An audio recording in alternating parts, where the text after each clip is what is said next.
ప్రళయంలో 8 మంది, తర్వాత అగ్నిగంధకంలో తప్పించుకున్నది 3, తర్వాత 400 సంవత్సరంలో బానిస బతుకులుంటే వాళ్ళు నమ్మకంగా చేసేటట్టు పోయి పాపంలో పడి చచ్చిపోయి దేవుడు వాళ్ళందరినీ చంపి చివరికి 2 మిగిలించాడు చూడండి. కాబట్టి మనము కూడా క్రైస్తవులు, మనం కూడా నామకార్థ క్రైస్తవులు జీవిస్తూ ఇంకా మనం బతికినట్టయితే ఆయన 2వ రాకల్లో మనం అందరినీ చేశాట ఆ యొక్క అగ్నిగంధకంలో శాపను కాల్చినట్టు తిప్పుతాడు, మనిషి పెట్టుకొని ఫ్రై చేస్తాడు. కాబట్టి ఇది ఇప్పుడేమంటే మనము ఇదే అనుకూల సమయము మిక్కిలి ఉంటుందా, ఇది మిక్కిలి అనుకూలమైనటువంటి సమయము, ఇదే రక్షణ దినము. అంతేగాని జనవరి తీసుకుంటా, బాప్తిసము, యేసుక్రీస్తు పుట్టినరోజు తీసుకుంటా, యేసుక్రీస్తు చచ్చిపోయిన రోజు ఈ కాదు.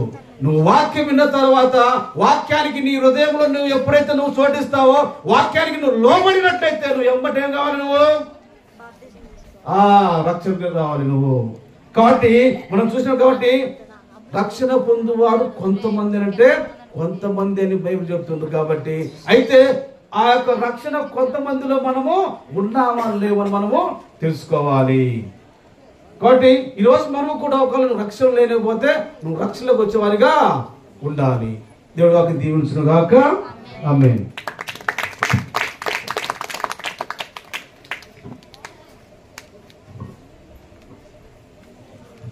మరి ఎంతో చక్కని వర్తమానమును అందించినటువంటి పాస్టర్ గారికి ప్రభువైన యేసుక్రీస్తు వందనములు. మరి అలాగే మరి రెండవ వర్తమానం అందించుటకు మన మధ్యలో ఉన్నటువంటి బ్రదర్ పాస్టర్ శ్రీధర్ మోహన్ గారిని వాక్య పరిచర్య అందించవలసిందిగా కోరుచున్నాం.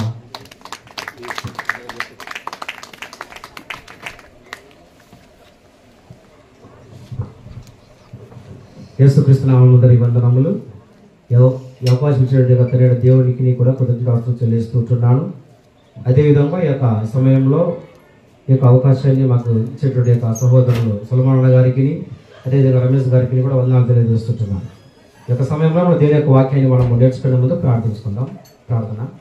పరిశుద్ధుడైన మా తండ్రి, నీకు స్తోత్రములు. ఇదిగో తండ్రి, నేను ఇంతవరకు సహోదరుడు తన వాక్యాన్ని బోధించుండగా ప్రతి ఒక్కరు కూడా తండ్రి విని విశ్వసించి తండ్రి నాయన తమ యొక్క జీవితంలో స్వాధీనపరుచుకునేవాడిని కృపను దయచేయమని ప్రార్థిస్తుంటున్నాం. అదేవిధంగా తండ్రి యొక్క ఈ సమయంలో తండ్రి నాయన వాక్యాన్ని బోధించుటకు నిలబడి నన్ను జ్ఞాపకం చేసుకోండి, ఎవరి నోటి బోరుగా వాడుకోమని ప్రార్థిస్తున్నాం. అదేవిధంగా తండ్రి వాక్యమును వివరించి బోధించలేవాడి జ్ఞానాన్ని మాకు అనుగ్రహింపచేయండి. వినుచున్న ప్రతి ఒక్కరు కూడా తండ్రి లేఖనములు ఆ విధంగా ఉన్నాయా లేవా అని పరిశీలన చేసే జ్ఞానాన్ని అనుగ్రహింపచేయమని ప్రార్థిస్తూ వారి యొక్క హృదయంలో, వారి యొక్క తలంపులు, వారి యొక్క ఆలోచనలు తండ్రి నీ యొక్క వాక్యం వైపు ఉండలాగా కృపను దయచేయమని ప్రార్థిస్తూ యేసుక్రీస్తు నామమును బట్టి ప్రార్థించి అడిగి వేడుకొంటున్నాం మా తండ్రి, ఆమేన్. సమయమందు మనము దేవుని యొక్క వాక్యాన్ని మనము నేర్చుకున్నట్లయితే దేవుని రక్షణ సంకల్పం గురించి మనము కొన్ని విషయాలు తెలుసుకున్నాం. ఎందుకంటే చాలా మంది కూడా వాక్యము ఏ విధంగా బోధిస్తారంటే అభివృద్ధి చెందడము, లేకపోతే ఇంకా ఆశీర్వాదాలు రావడము, లేకపోతే ఈ విధంగా చాలా మంది కూడా బోధించేవారు ఎక్కువ అన్నమాట. అయితే మనము రక్షణ అనేటువంటి విషయాల గురించి మనము కొన్ని విషయాలు నేర్చుకునే వారిగా ఉండాలి. దేవుని యొక్క రక్షణ సంకల్పం అనగా plan of salvation, God's plan of salvation గురించి మనము కొన్ని విషయాలు దేవుని యొక్క వాక్యాన్ని మనం నేర్చుకుందాం. అయితే మనం ఆలోచన చేసినట్లయితే చాలా మంది కూడా ఏ విధంగా ఉన్నారంట, ఒక ఏదైనా అపాయంలో నుంచి ఏదైనా ఒక గుంటలో పడి ఉన్నప్పుడు వారిని ఎవరికో వచ్చి వారిని కాపాడే వారిగా ఉండాలి. ఎందుకంటే వారు అపాయమైనటువంటి స్థితిలో వారు ఉన్నారు కనుక ఆ యొక్క నీటిలో పడటమో లేకపోతే గుంటలో పడటమో ఆ విధంగా ఉన్నప్పుడు వారిని ఎవరో ఒకరు వచ్చి వారికి రక్షణ అనేటువంటిది వారికి అవసరం అన్నమాట, కాపాడే వారిగా ఉంటున్నారు. అయితే నేటి కాలంలో కూడా చాలా మంది కూడా మనుషులు రక్షణ అనేటువంటి విషయంలో కోల్పోయేటువంటి వారిగా ఉంటున్నారు. అయితే చాలా మంది మనం ఆలోచన చేసినట్లయితే యేసుక్రీస్తు ప్రభువు దేవుని వాక్యం మనకు తెలియజేస్తున్నది, పాపిని రక్షించుటకు దేవుని యొక్క సంకల్పం అయి ఉన్నది. దేవుని యొక్క సంకల్పము ప్రతి ఒక్క మనిషి కలిగి ఉన్నాడు. ప్రతి ఒక్కరు కూడా రక్షణ పొందాలి, ఏ ఒక్కరు కూడా నశించిపోవడం దేవునికి ఇష్టం లేదు. ప్రతి ఒక్కరు కూడా మారు మనసు పొంది వారందరూ కూడా రక్షించబడాలనేటువంటి దేవుని యొక్క సంకల్పం అయి ఉన్నది. దేవుని యొక్క సంకల్పంలో రక్షణ చాలా ప్రాముఖ్యంగా మనం చూస్తుంటున్నాం. అయితే మనం వాక్య ప్రకారంగా మనం ఆలోచన చేసినట్లయితే రోమాపత్రిక 3వ అధ్యాయము 23వ వచనంలో, రోమాపత్రిక 3వ అధ్యాయము 23వ వచనంలో, ఏ భేదము లేదు, అందరూ పాపము చేసి దేవుడు అనుగ్రహించు మహిమను పొందలేకపోతున్నారు. అంటే మనం ఆలోచన చేసినట్లయితే ఏ భేదము లేదు, చిన్న లేదు, పెద్ద లేదు, అదేవిధంగా ముసలి వాళ్ళు లేదు, విషయాలు లేరు. అంటే మనం ఆలోచన చేసినట్టు ఏ భేదము లేదు, ఏ జాతి లేదు, ఏ మతం లేదు, ఏ యొక్క కులం లేదు అనమాట. అందరూ కూడా పాపము చేసి దేవుడు అనుగ్రహించు మహిమను పొందలేకపోతున్నాడు. ప్రతి ఒక్క మనిషి ఏ విధంగా ఉన్నాడంట, పాపపు జీవితంలో వారు జీవించే వారిగా ఉంటున్నారు. అలాంటి వారికి రక్షణ అవసరము. రక్షింపబడక చాలా మంది కూడా అలాగే నశించిపోయే వారిగా ఉంటున్నారు. ఈ యొక్క సమయం మందు మనము దేవుని యొక్క రక్షణ సంకల్పం గురించి అదేవిధంగా మనం నేర్చుకొని మనం తెలుసుకొని ఇంకా ఎవరైనా రక్షింపబడకపోయినట్లయితే మనము రక్షణ పొందినట్టు వారిగా మనం ఉండాలని దేవుని యొక్క వాక్యం మనకు తెలియజేస్తున్నది. అయితే ఇక్కడ మనం ఏ భేదము లేదు, అందరూ పాపము చేసి దేవుడు అనుగ్రహించి మహిమను పొందలేకపోతున్నాడు. అంటే పాపము చేయటం వలన దేవుని మహిమను పొందలేకపోతున్నారు. రక్షింపబడకపోవటం వలన దేవుని మహిమను పొందలేకపోతున్నట్లు కూడా దేవుని యొక్క వాక్యం మనకు తెలియజేస్తున్నది. అదేవిధంగా మనము యోహాను రాసిన మొదటి పత్రిక 3వ అధ్యాయము 4వ వచనం చూసినట్లయితే, యోహాను రాసిన మొదటి పత్రిక 3వ అధ్యాయము 4వ వచనంలో, పాపము చేయు ప్రతి వాడును ఆజ్ఞను అతిక్రమించుచున్నాడు, ఆజ్ఞ అతిక్రమమే పాపము. అంటే ఇక్కడ మనము ఆలోచన చేసినట్లయితే పాపము చేయు ప్రతి వాడును ఆజ్ఞ అతిక్రమించుచున్నాడు. పాపం అంటే ఏంటిది? ముందు అంటే మనం ఏం తెలుసుకోవాలంటే పాపం అంటే మనము ఒక విచారం చేయడమో పాపం కాదు, కానీ ఇంకా పాపానికి కారణాలు చాలా ఉన్నాయి. ఒక దొంగతనం చేయడమో, ఒక మోసం చేయడమో, లేకపోతే అబద్ధం ఆడడమో, లేకపోతే ఇంకా రకరకాలుగా మనము దేవుని యొక్క మాట వినకపోవడం కూడా పాపమే. దేవుని యొక్క వాక్యం మనకేం తెలుస్తుంది? పాపము చేయు ప్రతి వాడును ఆజ్ఞను అతిక్రమించుచున్నాడు. అంటే దేవుని యొక్క ఆజ్ఞను అతిక్రమించి వాడు ఏం చేస్తున్నాడంటే పాపానికి బానిసగా మనం చూస్తున్నాం. అయితే ఇక్కడ మనం ఆలోచన చేసినట్టు రోమపత్రిక 6వ అధ్యాయము 23వ వచనంలో ఏమవుతుందంటే పాపం వలన వచ్చినటువంటి జీతము మరణమై ఉంటున్నది. అంటే దేవుని యొక్క సంకల్పంలో ఏ ఒక్క మానవుడు కూడా నశించిపోకూడదు, ప్రతి ఒక్క మనిషి రక్షించబడాలి అనేటువంటి విషయం మనం చూస్తున్నాం. అయితే మనము ఆజ్ఞను అతిక్రమించడం ద్వారా మనము పాపం జోలికి మనము పోయేవారికి ఉంటున్నాం. దేవుని యొక్క మాటను మనము వినటం లేదు. దేవుని యొక్క మాట వినకపోవటం వలన మనము పాపపు జీవితంలో మనము జీవించేవారిగా ఉంటున్నాం. అందుకనే దాని యొక్క ఫలితం ఏమైనదంటే మరణం అనేటువంటి మనం చూస్తున్నాం. పాపం వలన వచ్చే జీతము మరణము. కనుక మనము ఈరోజు ఆనందంగా మనము చేయొచ్చు, పాపపు జీవితంలో జీవించవచ్చు, కానీ దాని ప్రతిఫలం ఏమన్నదంటే మరణం అని మనం జ్ఞాపకం చేసుకోవాలి. ప్రతి ఒక్కరు కూడా రక్షణ పొందుటకును పొందని వారు తెలుసుకునేటువంటి అవసరత ఎంతైనా ఉంది. ఈ యొక్క సమయంలో మనము 5 విషయాలు మనము దేవుని యొక్క వాక్యాన్ని మనం నేర్చుకుందాం. మొదటిగా మనము వినాలి. ఏం వినాలి? మనము రక్షించబడాలంటే మనం ఏం చేయాలి? దేవుని యొక్క వాక్యం మనం వినాలి. మన మధ్యలో సహోదరుడు సొలొమోన్ గారు ఎంతో ప్రయాసపడుతున్నాడు. ప్రతి ఒక్క వారం మీటింగ్ అయితేనేమి, ప్రతి నెల మీటింగ్లు అయితేనేమి, ప్రతి కూడికలు అయితేనేమి ఎంతో కష్టపడి మీ అందరికీ దేవుని యొక్క మాటలు వినిపించాలని ఆయన ప్రయాసపడే వారిగా ఉంటున్నాడు. అందుకని ఇక్కడ మనం ఏం చేయాలంటే మనం మొట్టమొదటిగా దేవుని యొక్క మాటలు మనం వినేవారిగా ఉండాలి. మనము రోమపత్రిక 10వ అధ్యాయము 17వ వచనంలో చూసినట్లయితే, రోమపత్రిక 10వ అధ్యాయము 17వ వచనంలో, కాగా వినుట వలన విశ్వాసము కలుగును, వినుట క్రీస్తు గురించిన మాటల వలన కలుగును. అంటే మనము ఎవరి గురించి మనము వినాలి అంటే యేసుక్రీస్తు యొక్క మాటలు మనం వినాలి. యేసుక్రీస్తు మన యొక్క పాపముల నిమిత్తము, మన అపరాధముల నిమిత్తము మనము భరించవలసిన పాప భారమును మనం భరించకుండా క్రీస్తు ప్రభు వారు ఏం చేశారంట, మన పాపముల విషయమై ఆయన చనిపోయాడు, మరణించాడు, సమాధి చేయబడి తిరిగి లేపబడ్డాడు. అయితే మనము దేవుని యొక్క మాటలు మనం వినేవారిగా ఉండాలి, ఆయనందు మనము విశ్వాసం ఉంచేవారిగా ఉండాలి అనేటువంటి విషయాన్ని మనం అక్కడ చూస్తుంటున్నాం. అదేవిధంగా మనం ఆలోచన చేసినట్టు ఇంకా అపొస్తల కార్యములు 16వ అధ్యాయము 3వ వచనంలో, అపొస్తల కార్యములు 16వ అధ్యాయము 3వ వచనంలో అక్కడ జైలు అధికారికి పౌలు శీలలు వాక్యాన్ని కూడా బోధించారు. ఎందుకంటే అక్కడ మనం చూసినట్లయితే అక్కడ పౌలు అయితే చెరసాలలో ఉంచబడ్డాడు. అయితే వారందరూ విశ్వాసులందరూ కూడా ప్రార్థన చేసినప్పుడు, పాటలు పాడి ప్రార్థన చేసినప్పుడు చెరసాలని కూడా బద్దలైనవి. ఆ యొక్క సమయంలో ఆ యొక్క చెరసాల నాయకుడు ఆ కత్తి తీసుకొని తన యొక్క చంపుకోవడానికి ఆయన ప్రయత్నం చేసినప్పుడు అయితే వారు ఏం చేశారంటే అక్కడ చదవండి, అపొస్తల కార్యములు 16వ అధ్యాయం 3వ వచనంలో, అతడు 16వ అధ్యాయం 3వ వచనము,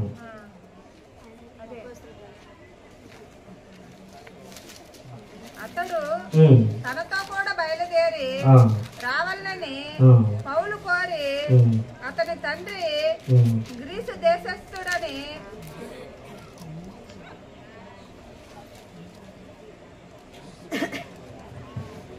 ఓకే 27వ వచనంలో అంతలో చెరసాల నాయకుడు 27 అది అంతలో చెరసాల నాయకులు మేలుకొని చెరసాల తలుపులన్నీ తెరవచుట చూచి ఖైదీలు పాయలుకొని కత్తి దూసి తను చదువుకొనబోయెను. అప్పుడు పౌలు, నీవు ఈ హాని చేసుకునవద్దు, మేమందరం ఇక్కడనే ఉన్నామని బిగ్గరగా చెప్పాను. అతడు దీపము తెమ్మని చెప్పి సాగిలపడి తీసుకొని వచ్చి, అయ్యలారా రక్షణ పొందుటకు మేమేమి చేయలేని అనేను. చూడండి, ఇక్కడ మనం చూసినట్లయితే ఇక్కడ ఆ యొక్క ఖైదీ అదేవిధంగా చెరసాల నాయకుడు అడుగుతున్నాడు అన్నమాట.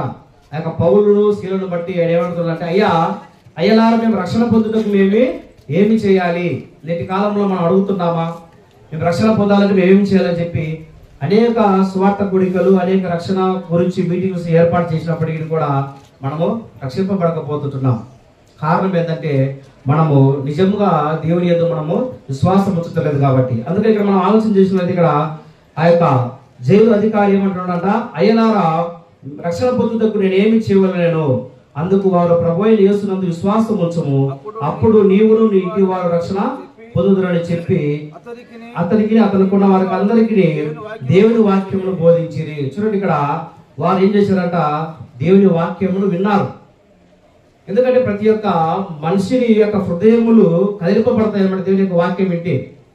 అంటే మనము ఆ యొక్క చెరసాల నాయకులు వాళ్ళు ఏం చేశారంట, తన కుటుంబం ద్వారా వారి యొక్క వాక్యములు విని తన కుటుంబం రక్షించబడినట్టు కూడా దేవుని యొక్క వాక్యం మనకు తెలియజేస్తున్నది. అదేవిధంగా వారందరూ కూడా బాప్తిసం పొందినట్లు కూడా దేవుని యొక్క వాక్యం మనకు తెలియజేస్తుంది. కనుక మనము మొట్టమొదటిగా ఏం నేర్చుకోవాలంటే, మనము దేవుని యొక్క మాట మనం వినేవారిగా ఉండాలి. దేవుని యొక్క వాక్యాన్ని మనము వినేవారిగా ఉండాలి. వినటం వలన విశ్వాసం మనకు కలుగుతుంటుంది. ప్రతి దినము మనము దేవుని యొక్క వాక్యం మనం చదువుకోవాలి. ప్రతి దినము దేవుని యొక్క వాక్యం మనం వినేవారిగా ఉండాలి. అప్పుడే మనము విశ్వాసమైనటువంటిది మనము పొందుకోగలము. రెండవదిగా మనం ఆలోచన చేసినట్లయితే విశ్వసించుట గురించి మనము నేర్చుకోవాలి. ఫస్ట్ వినుట, విశ్వసించుట. హెబ్రీ పత్రిక 16వ అధ్యాయము 11వ అధ్యాయము 6వ వచనంలో, హెబ్రీ పత్రిక 11వ అధ్యాయము 6వ వచనంలో, విశ్వాసము లేకుండా దేవుడికి ఇష్టమైనట అసాధ్యము, దేవుని యొద్దకు వచ్చువాడ ఆయన ఉన్నాడనియు తను ఎదుగు వారికి ఆయన దయచేవాడు నమ్మవలను కదా. చూడండి, ఇక్కడ మనము మొట్టమొదటిగా మనం ఏం చేయాలంటే, మనము ఫస్ట్ మనము దేవుని యొక్క మాటలు మనం వినాలి. రెండవది విశ్వసించాలి. అంటే ఆయన నిజముగా ఆయన దేవుని యొక్క కుమారుడు అని మనం విశ్వసించాలి. విశ్వసించకపోయినట్టయితే మనము నమ్మేటి వారికి మనం ఉంటాం, విశ్వాసం మనము కోల్పోతాం అనమాట. మనం యొక్క విశ్వాసం అనేటువంటిది చాలా ప్రాముఖ్యము. దేవునికి వద్దకు వచ్చేవాడు ఏం నమ్మాలంట, దేవుడు ఉన్నాడని మనం నమ్మాలి. మనము దేవుడు ఉన్నాడని మనం విశ్వసించాలి. అప్పుడు మనము దేవునికి ఇష్టలుగా మనము జీవించడానికి అవకాశం ఉంది. కనుక మనము విశ్వాసము లేకుండా దేవునికి ఇష్టలయ్యేట అసాధ్యము. కనుక మనము ఏం చేయాలంటే, మన విశ్వాసం కలిగి మనం జీవించాలి. దేవుడు ఉన్నాడు, మన యొక్క బాధలు, మన యొక్క వేదనలు, అదేవిధంగా మన యొక్క తలంపులు, మన యొక్క ఉద్దేశం ఆయన ఎరిగి ఉన్నాడు. కనుక మనం ఆయన ఎందుకు విశ్వాసం ఉంచే వారిగా ఉండాలని దేవుని యొక్క వాక్యం మనకు తెలియజేస్తున్నది. మూడవదిగా మనము ఆలోచన చేసినట్లయితే మారు మనసు పొందుట. ఫస్ట్ మాట ఏంటిది, వాక్యం వినాలి. రెండవది విశ్వసించాలి. అదేవిధంగా మూడవది మారు మనసు పొందాలి. తన యొక్క మారు మనసు అంటే మనసును మార్చుకోవాలి. ఈ యొక్క పాత జీవితాన్ని మార్చుకునే వారికి మనం ఉండాలి. అపొస్తల కార్యములు 2వ అధ్యాయము 38వ వచనములో అక్కడ పేతురు ప్రసంగిస్తున్నాడు అన్నమాట. అపొస్తల కార్యములు 2వ అధ్యాయము 37వ వచనంలో, మీరు మారు మనస్సు పొంది పాప క్షమాపణ నిమిత్తము ప్రతి వాడును యేసుక్రీస్తు నామములో బాప్తిసం పొందండి. అంటే మనం ఏం చేయాలంటే, మనము మూడవదిగా మారు మనస్సు పొందాలి. మనం చేసేటువంటి యొక్క పాప క్రియలకు, అదేవిధంగా మనం చేసేటువంటి యొక్క మన యొక్క జీవితంలో ఉన్నటువంటి విషయంలో జ్ఞాపకం చేసుకుంటూ మనము మారు మనసు పొందేవారిగా మనం ఉండాలి. మారు మనసు పొందకుండా మనం ఎన్ని దేవుని కార్యాలలో మనం పాల్గొన్నా, ఎన్ని విషయాలలో మనము దేవునికి మహిమకరంగా జీవించినా ఆ యొక్క మార్పు అనేటువంటిది లేకపోతే మనము దేవునికి ఇష్టలుగా మనం జీవించలేము. అందుకని ఇక్కడ మనం ఆలోచన చేసినట్టే, మీరు మారు మనసు పొంది పాప క్షమాపణ నిమిత్తము ప్రతి వాడును యేసుక్రీస్తు నామములో బాప్తిసం పొందండి, అప్పుడు మీరు రక్షించబడతారని దేవుని వాక్యం మనకు తెలియజేస్తున్నది. అదేవిధంగా లూకా రాసిన సువార్త 13వ అధ్యాయం 3వ వచనంలో ఇవన్నీ కూడా మనము మారు మనసు పొందుటకు మనము చాలా ప్రాముఖ్యమైనది. లూకా రాసిన సువార్త 13వ అధ్యాయం 3వ వచనంలో, మీరు మారు మనసు పొందని ఎడల అలాగే నశిస్తురు. అంటే మనము మారు మనసు పొందకపోతే, అంటే మనం ఎప్పుడు అనుకుంటామంటే ముసలి అయిన తర్వాతనో, లేకపోతే వయసు అయిపోయిన తర్వాతనో, లేకపోతే ఇంట్లో అన్ని సమస్యలు తీరిపోయిన తర్వాత మేము అప్పుడు మారు మనసు పొందుతాం, అప్పుడు మేము బాప్తిసం తీసుకుంటామంటే అది కుదరదు. ఎందుకంటే ఆ టైంలో నువ్వు ఉండాలి కదా. అయితే మనం ఆలోచన చేసినట్లయితే ఇక్కడ మీరు మారు మనసు పొందని ఎడల మీరు అలాగే నశిస్తారు. దేవుని యొక్క సంకల్పము ఆ విధంగా లేదు. ప్రతి ఒక్కరు కూడా రక్షించబడాలి, ప్రతి ఒక్కరు కూడా మారు మనసు పొందాలి, ప్రతి ఒక్కరు కూడా బాప్తిసం పొంది రక్షించబడేటువంటి యొక్క దేవుని యొక్క సంకల్పంలో మనం ఏం చేయాలంటే, మనము అలాగే నశించిపోకుండా ఉన్నటువంటి వారు మనం ఉండాలి. మనము మన యొక్క హృదయాలను మనం మార్చుకునే వారికి ఉండాలని దేవుని యొక్క వాక్యం మనకు తెలియజేస్తున్నది. అదేవిధంగా అపోస్తల కార్య గ్రంథము 17వ అధ్యాయం 30వ వచనంలో, అపోస్తల కార్యములు 17వ అధ్యాయము 30వ వచనంలో దేవుడు ఏ విధంగా ఉన్నాడంట, ఆ అజ్ఞాన కాలంలో దేవుడు చూచుచున్నట్టుగా ఉండెను, ఇప్పుడైతే అంతటను అందరూ మారు మనసు పొందవాలని మనుషులకు ఆజ్ఞాపించుతున్నాడు. అయితే పూర్వకాల దినములలో దేవుడు ఏ విధంగా ఉన్నాడంట, ఆ అజ్ఞాన కాలంలో, అది తెలిసి తెలియని కాలంలో దేవుడు సూచించున్నట్టుగా ఉన్నాడు. ఇప్పుడైతే ఆ విధంగా కుదరదు, ఆయన తప్పు చేశారని ఆయన సర్దుకుపోయేదని కాదు. ఇప్పుడైతే అంతటా అందరూ కూడా మారు మనసు పొందాలి. ప్రతి ఒక్కడు కూడా మారు మనసు పొందుతేనే నీకు నిత్య జీవము, మారు మనసు పొందుతేనే నీకు రక్షణ, మారు మనసు పొందుతేనే నీకు బాప్తిస్మము, మారు మనసు పొందుతేనే నువ్వు దేవుని యొక్క సంఘంలో మీరు చేర్చబడతారని దేవుని యొక్క వాక్యం మనకు తెలియజేస్తున్నది. మనం ఏం మనము మూడవదిగా మనము మారు మనసు పొందుట గురించి మనం నేర్చుకుంటున్నాం. నాలుగవదిగా మనము ఒప్పుకోవాలి. అంటే మన యొక్క చేసినటువంటి యొక్క పాపములను, మనం చేసినటువంటి యొక్క అన్నింటినీ కూడా దేవుని ఎదుట మనము ఒప్పుకునే వారికి మనం ఉండాలి. రోమాపత్రిక 10వ అధ్యాయము 9వ వచనంలో, రోమాపత్రిక 10వ అధ్యాయము 9వ వచనంలో యేసు ప్రభువు అని నోటితో ఒప్పుకోవాలి. మనము యేసుక్రీస్తును ప్రభువుని ఒప్పుకోవాలి, దేవుని యొక్క కుమారుని మనం ఒప్పుకోవాలి. మన యొక్క పాపముల నిమిత్తము, అదేవిధంగా మన అపార్థముల నిమిత్తము ఆయన మన కొరకు ఆయన శిలువ మరణం మీద చనిపోయాడు, తిరిగి లేపబడ్డాడని చెప్పి మనము ఒప్పుకోవాలన్నమాట. అందుకే మనము యేసు ప్రభువు అని మనం నోటితో ఒప్పుకున్నట్లయితే మనము బాప్తిస్మం పొందడానికి అవకాశం ఉంది. అదేవిధంగా అపోస్తల కార్యంలో 8వ అధ్యాయం 37వ వచనంలో అక్కడ ఫిలిప్పీ నపుంసకుడి గురించి మనం కూడా చూస్తున్నాం. అపోస్తల కార్య గ్రంథము 8వ అధ్యాయము 37వ వచనంలో యేసుక్రీస్తు దేవుని కుమారుని యందు విశ్వసించుచున్నానని ఎవరెవరం అక్కడ చూస్తున్నాం. అపోస్తల కార్య గ్రంథము 8వ అధ్యాయము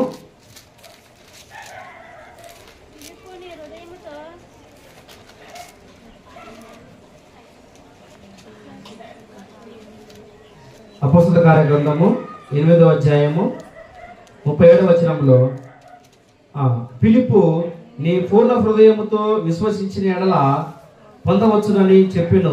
అతడు యేసుక్రీస్తు దేవుని కుమారుడని విశ్వసించుతున్నానని ఉత్తరం ఇచ్చాను. చూడండి, ఇక్కడ ఫిలిప్పు నపుంసకుడిని తెలియజేస్తున్నాడు. ఆయన పై వచ్చి మనం చదువుకుంటూ వచ్చినట్లయితే మనకు అక్కడ అర్థమవుతుంది.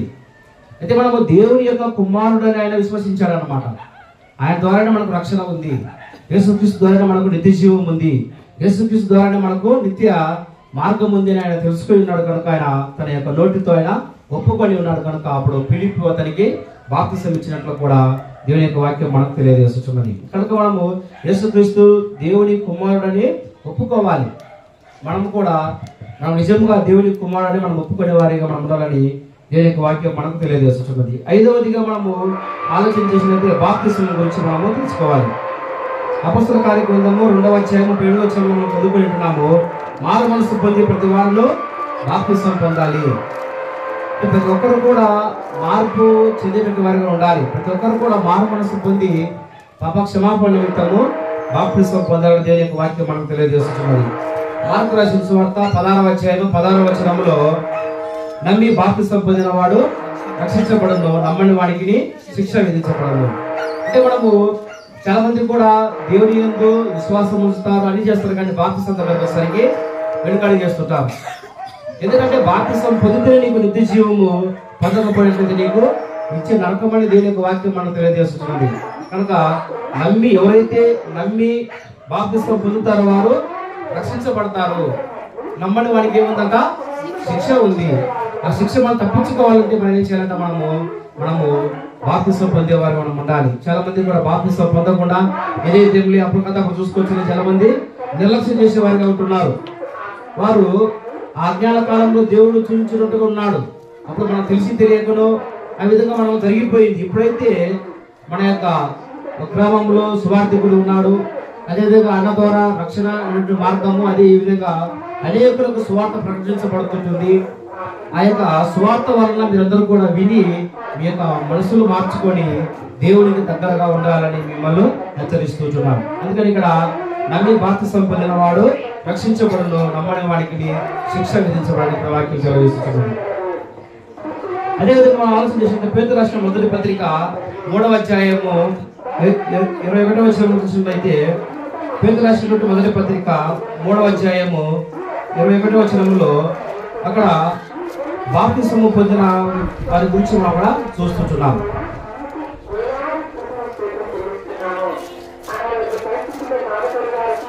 పేతురు రాసినటువంటి మొదటి పత్రిక 3వ అధ్యాయము 21వ వచనంలో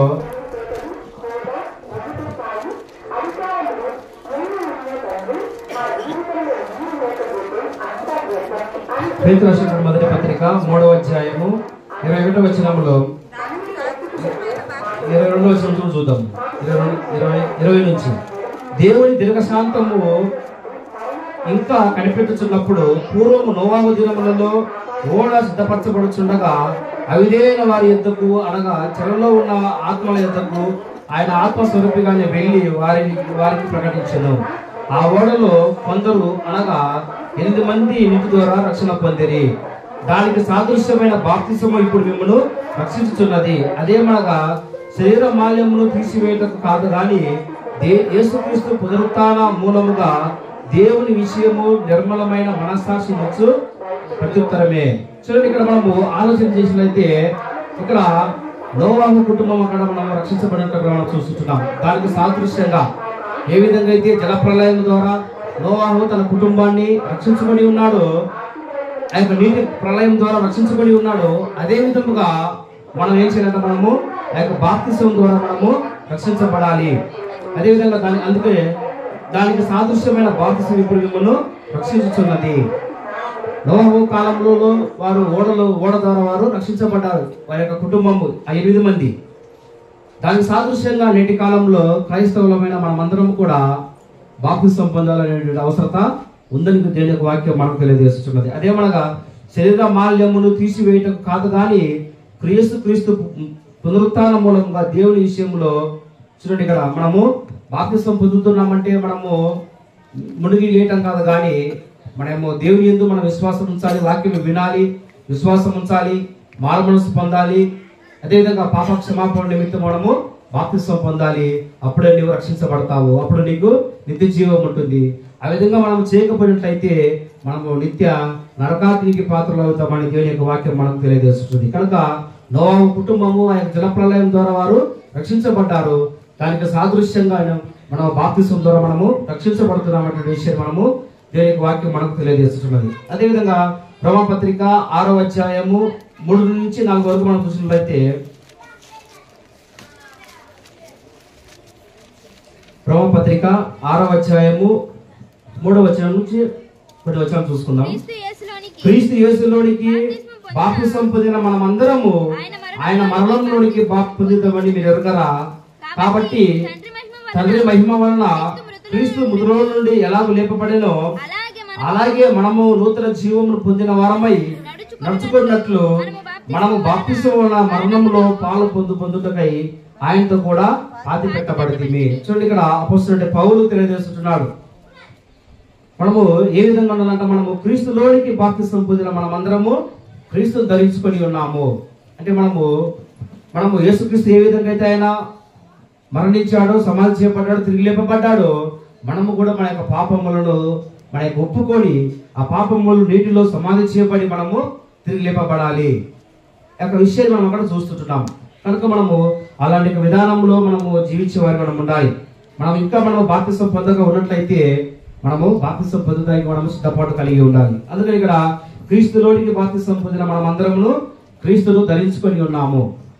అదేవిధంగా మనము యోహాను రాసిన సువార్త 3వ అధ్యాయము 5వ వచనంలో యోహాను రాసిన సువార్త 3వ అధ్యాయము 5వ వచనంలో ఒకడు నీటి మూలంగాను ఒకడు ఆత్మ మూలంగాను జన్మించితేనే గాని దేవుని యొక్క రాజ్యంలో ప్రవేశించాలని యేసుక్రీస్తు ప్రభు వారు నికోదేముకు తెలియజేస్తున్నాడు.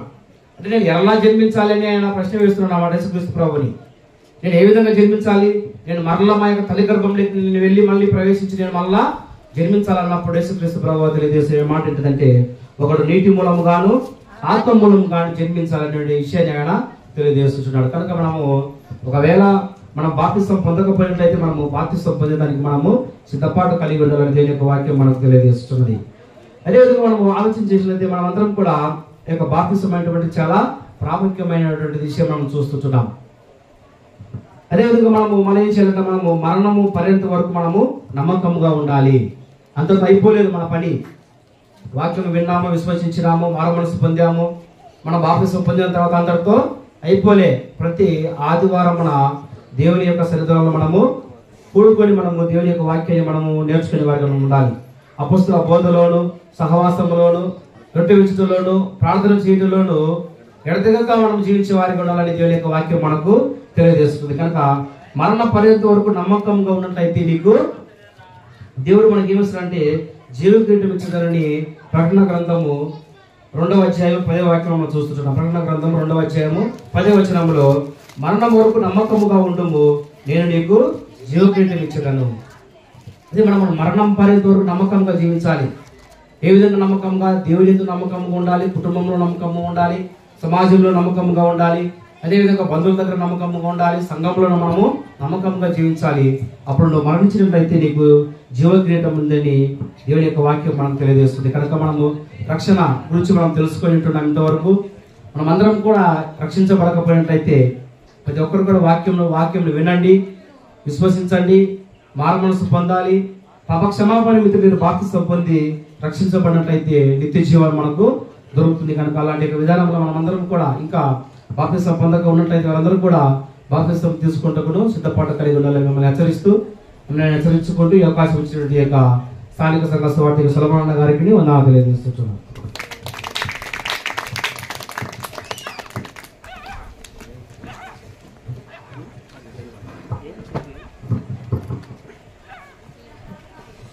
ప్రియమైన దేవుని వారలారా, పని పోయి సమయంలో నిద్ర వచ్చింది, నిద్రపోతున్నాను.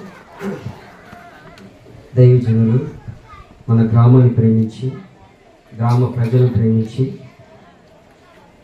ఎన్నో కార్యక్రమాలున్న పిలవగానే మా గ్రామానికి వచ్చి వాక్యపరిచయం అందించిన దైవజనులు మరి శ్రీధర్ల మోహన్ గారికి ప్రత్యేకంగా వందనాలు చెల్లిస్తున్నాను. అంతేకాదు దైవజనులు రమేష్ అన్న గారికి కూడా ప్రత్యేకంగా వందనాలు.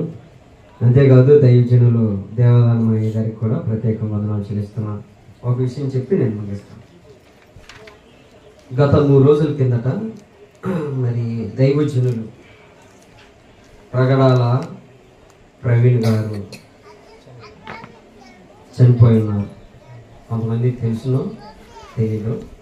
గొప్ప దైవజనులు రక్షణ టీవీలో డిబేట్లో కూర్చొని వాక్య పరిచయం అందించేవాడు. డిబేట్లు అంటే హిందువులకు క్రైస్తవులకు పడుతున్నది కదా, అలాగనే ముస్లింలకు ఏ విధంగా క్రైస్తవులకు మా మధ్యలో వాగ్వాదం జరుగుతుంటుంది. అందులో బ్రదర్ ప్రవీణ్ గారు ఎంతగానో వాక్చాతుర్యం ద్వారా బైబిల్ జ్ఞానాన్ని పట్టుకొని దేవుని పైన ఆధారపడుతూ అనేకులకు సత్యాన్ని ప్రకటించడానికి ఎంతో ముందడుగులో ఉన్నారు. ఎందుకంటే నేను అనుకుంటున్నాను, మానవాళి రక్షణార్థముగా పనిచేసే వారిని చంపుతారా అనే డౌట్ వస్తున్నది. చంపుతారా? ఎవరిని చంపేది? మనం మిమ్మల్ని ఎవరు చంపలేదు. మానవాళి రక్షణ కోరి పనిచేసే వారిని చంపడానికి ముందుంటుంది దేశం కాదు, లోకంలో ఉండే మానవాళి. ఎందుకంటే మానవాళిని రక్షణలోనికి నడిపేయకూడదు, మెయిన్ సత్యాన్ని వాళ్ళకు చెప్పకూడదు, వారు మంచి మార్గంలో నడవకూడదు. ఎలా ఉండాలంటే ఒకడున్నాడు రాధా మనోహర్ అని, చాలా భయంకరంగా క్రైస్తవులు తిడుతుంటాడండి, చాలా భయంకరంగా వల్గర్ మాటలు మాట్లాడుతుంటాడండి. అలాంటి వారిని నోరు మూపియాలంటే నీ వల్ల అవుతుందా? కానీ ఒక దైవజనులుగా ఒకరు ప్రాణాలకు త్యాగం చేసేవాడు నిలవడాలి. అందులో భాగంగా మన ఈ తరం వారికి మంచి దైవజనులు మరి ప్రగడాల ప్రవీణ్ గారు. మరి ముఖ్యంగా మీ వ్యక్తిగత ప్రార్థనలో ఆ ఫ్యామిలీ కొరకు మీరు ప్రార్థన చేయండి, తమ భార్య కొరకు ప్రార్థన చేయండి, 2 పిల్లలు వారి కొరకు మీరు ప్రార్థన చేయండి, సంఘం కొరకు ప్రార్థన చేయండి. వారి పరిచర్య ఎంతో విస్తరించుతుంది అనేక దేశాలలో. అయినప్పటికీ వారి కొరకు మీరు ఆ సేవను ఏం చేయకూడదు, అంతటితో ఆగిపోకుండా అనేక దైవజనులు లేవాలని మీరు వ్యక్తిగతంగా మీరు ప్రార్థన చేయాలి. అంతేకాదు ఆయనకే కాదు, రేపు దైవజనులు అయిన వారందరికీ ఇలాగనే జరుగుతుందేమో కదా, ఒకవేళ రేపు మాకు జరగచ్చునేమో. ఎందుకంటే మానవాళికి రక్షణ కార్యమును తెలియజేయాలి మెయిన్. అది హిందువులైనా, ముస్లింలైనా, నామకార్థ క్రైస్తవులైనా, వేషధార క్రైస్తవులైనా ఈ వాక్యం మాత్రం ఖచ్చితంగా చెప్పాలి.